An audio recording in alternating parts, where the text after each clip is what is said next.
But ನಾನು ಏನು ಓದ್ದೇನೋ ಇನ್ನೂ ಸಿನಿಮಾ ಇಂಡಸ್ಟ್ರಿಗೆ ಮಾಡ್ಬಿಡೋದು ಅಂತ ಬಂದಿರೋ. ನಾನು MBA ಗ್ರ್ಯಾಜುಯೇಟ್, MBA ಮುಗಿಸ್ಕೊಂಡು ಆಮೇಲೆ ಸಿನಿಮಾಗೆ ಹೋಗಬೇಕು ಅಂತ ಅಂದ್ಕೊಂಡು ಬಂದಾಗ ಇಡೀ ನಮ್ಮ ಫ್ಯಾಮಿಲಿಯೆಲ್ಲ ಹೇಳಿದ್ರು, ಅಂದರೆ ಸಿನಿಮಾ ಅಂದ್ರೇ ಸರಿ ಇಲ್ಲ, ಅದೊಂದು ಪ್ರಪಂಚ, ಕೆಟ್ಟ ಪ್ರಪಂಚ, ಅಲ್ಲಿಗೆ ಹೋಗಬಾರ್ದು, ಅದು ಫ್ಯೂಚರ್ ಕಟ್ಕೊಡಲ್ಲ ಅನ್ನೋ ಥರದ್ದು ಒಂದಿದು.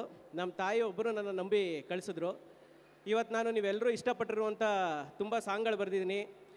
ಗುರು ಶಿಷ್ಯರಲ್ಲಿ ಆಣೆ ಮಾಡಿ ಹೇಳುತ್ತೀನಿ ಸಾಂಗಿಂದ ಹಿಡಿದು ದರ್ಶನ್ ಸರ್ದು ಕಾಟೇರ ಸಿನಿಮಾದಲ್ಲಿ ಬೆವರ ಅನಿಲಿ ಬೆಳೆದ ಬಂಡೆಗಲ್ಲು ಅನ್ನೋ ಸಾಂಗ್ ಕೂಡ ಬರೆದಿದ್ದೀನಿ. ನನಗೆ ಇನ್ನೊಂದು ಇವತ್ತು ಖುಷಿ ಆಗ್ತಾ ಇರೋದಂದರೆ ನನಗೆ ಬಾಸ್ ಬಂದಿದ್ದಾರೆ ನನ್ನ ಪ್ರೋಗ್ರಾಮ್ಗೆ. ಅದು ನನಗೆ ತುಂಬ ಖುಷಿ ಇದೆ. ನನಗೆ ಅಂದರೆ ನಾನು ಅವ್ರಿಗೆ ದೊಡ್ಡ ಅಭಿಮಾನಿ. ಅವ್ರ ಆಶೀರ್ವಾದನೂ ಕೂಡ ನನಗಿದೆ. ನಾನು ಸಾಂಗ್ ಬರೆದಾಗಲೇ ನನಗೆ ತುಂಬ ಪ್ರೀತಿಯಿಂದ ಹೇಳಿದರು, ನೀನು ಚೆನ್ನಾಗಿ ಆಗ್ತದೆ ಅಪ್ಪಿ, ನೀನು ಒಳ್ಳೆ ಸಿನಿಮಾ ಮಾಡ್ತೀಯಾ ಅಂತ. ಈ ಸಿನಿಮಾ ಅನೌನ್ಸ್ ಮಾಡಿದಾಗಲೂ ಹೋಗಿ ಬಾಸ್ ಹತ್ರ ಆಶೀರ್ವಾದ ತಗೊಂಡೇ ಬಂದಿದ್ದೆ ನಾನು.